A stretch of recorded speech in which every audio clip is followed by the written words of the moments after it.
कौन बनेगा नेता। नगर निगम के चुनाव पास आने वाले थे। पूरे कानपुर शहर में टिकट को लेकर मारामारी शुरू थी, लेकिन सबसे ज्यादा चर्चा में वार्ड नंबर 40 की सीट थी। वो इसलिए क्योंकि इस बार वहां की सीट महिला के लिए आरक्षित थी। अब सवाल ये था कि चुनाव लड़ेगा कौन। इससे पहले ठाकुर साहब वहां से पार्षद थे और इस बार उन्होंने अपनी पत्नी सीमा ठाकुर को टिकट दिलवाई और ठाकुर साहब की शान के कारण सीमा जी ने 20,000 वोटों से चुनाव जीत लिया। अरे बधाई हो सीमा भाभी, अब तो आप वार्ड की पार्षद बन गई हैं। अब तो हमारे काम आप ही करवाएंगी। अरे ये तो सिर्फ नाम की पार्षद बनी है, वो तो महिला सीट आ गई, वरना पार्षद तो मुझे ही बनना था। अब भले ही चेहरा इसका होगा, लेकिन पावर तो मेरी ही होगी। अरे वाह भाई साहब, क्या दिमाग लगाया है आपने भी। आइए आप लोग, खाना लगा दिया है सबके लिए। सीमा जी पार्षद बन चुकी थी, फिर भी उनकी एक ना चलती। सारे काम ठाकुर साहब खुद ही संभाल लेते और जहां जरूरत पड़ती वहां सीमा जी का अंगूठा लगवा लेते। सीमा जी ज्यादा पढ़ी लिखी भी नहीं थी। एक दिन ठाकुर साहब और सीमा एक प्रोग्राम में जाते हैं। अरे ठाकुर साहब, आप आ गए। ओहो, पार्षद मैडम भी आ गई है। स्वागत है आप दोनों का। लगता है हमारे पार्षद फंड का सही इस्तेमाल हो रहा है। चलिए अब उद्घाटन करते हैं। ये लीजिए ठाकुर साहब कैची, आप ही सबसे पहले प्रवेश कीजिए। सब लोग आगे निकल जाते हैं और सीमा जी पार्षद होने के बावजूद भी पीछे खड़ी रह जाती हैं। वो देखती हैं कि वेलकम बोर्ड पर उनका नाम है, लेकिन महिला होने के कारण कोई उनका सम्मान नहीं कर रहा। अगले दिन एक आदमी उनके घर आता है। अरे ठाकुर साहब नमस्कार। कल ना हम नोटिस किए कि हमारा घर तो अवैध है और नगर निगम वाले उसे तोड़ने आ रहे हैं। अरे कुछ कीजिए ना ठाकुर साहब।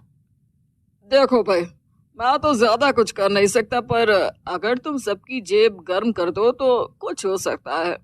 कुल मिलाकर 4 लाख लगेंगे। अरे 4 लाख ठाकुर साहब? अरे भाई, मैं अपने लिए नहीं मांग रहा हूँ। दरोगा है, इंजीनियर बाबू है, बड़े साहब है, सबको देना पड़ता है ना थोड़ा थोड़ा। बोलो है मंजूर? तभी वहां अचानक सीमा जी आ जाती हैं। अरे ये आप क्या कर रहे हैं? पहले इन्हीं लोगों से तो आपने वोट मांगे, अब इनसे ही पैसे ले रहे हो। अरे चुप रहो तुम, तुम्हारा काम है सिर्फ अंगूठा लगाना, तुम वही किया करो। मुझे दूसरे काम तुम मत सिखाओ, समझी? और तुम ना जाओ, अब पैसे लेकर आओ, वरना जेसीबी किसी भी वक्त आती होगी। सब कुछ ऐसे ही चलते रहता है। एक दिन सीमा जी और ठाकुर साहब को एक लोकल मीटिंग में बुलाया जाता है। वहां पर कई और अधिकारी लोग भी मौजूद रहते हैं। अब मैं चाहूंगा कि ठाकुर साहब हमारे बीच 2 शब्द कहें। मेरे प्यारे भाइयों और बहनों, आज मेरा सौभाग्य है कि मैं आप सबकी सेवा दिन रात कर पा रहा हूँ। आपने मेरी पत्नी को भारी मतों से जिताया है, इसलिए मैं आप सभी का शुक्रगुजार हूँ। मैं आप सबसे वादा करता हूँ कि हमेशा की तरह हमारे वार्ड में किसी को कोई तकलीफ नहीं आने दूंगा। सभी लोग तालियां बजाने लगते हैं। अब मैं माननीय पार्षद मैडम को स्टेज पे बुलाना चाहूंगा। अपने नाम को बुलाया सुनकर सीमा जी एकदम चौंक जाती है। उन्हें बिल्कुल उम्मीद नहीं थी कि इतनी बड़ी जगह उन्हें मंच पर बुलाया जाएगा। जैसे तैसे वो मंच पर चढ़ती हैं। ऊपर जाते ही सीमा जी को सारी पुरानी बातें याद आ जाती हैं कि किस तरह उनके पति उन्हें कभी भी आगे बढ़ने नहीं देते और उनके नाम से गलत काम करते हैं। वो बोलने लगती हैं। मैं आपके वार्ड की पार्षद सीमा हूँ। आप में से बहुत कम लोग ही मुझे जानते होंगे, क्योंकि इससे पहले मुझे कभी ऐसा मौका ही नहीं मिला। सारे मौके मेरे पार्षद पति यानी आपके ठाकुर साहब ही लेते रहे, लेकिन आज ये मौका मुझे मिला है तो मैं इसे ऐसे ही नहीं जाने दूंगी। मैं आपको ये बताना चाहती हूँ कि आपके ठाकुर साहब मेरे नाम की आड़ में गैर कानूनी काम करते हैं, जिस पर अंगूठों के निशान मेरे होते थे।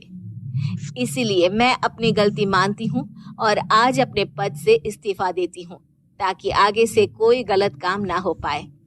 अब फैसला आप सबके हाथ में है कि आप हमें क्या सजा देना चाहते हैं।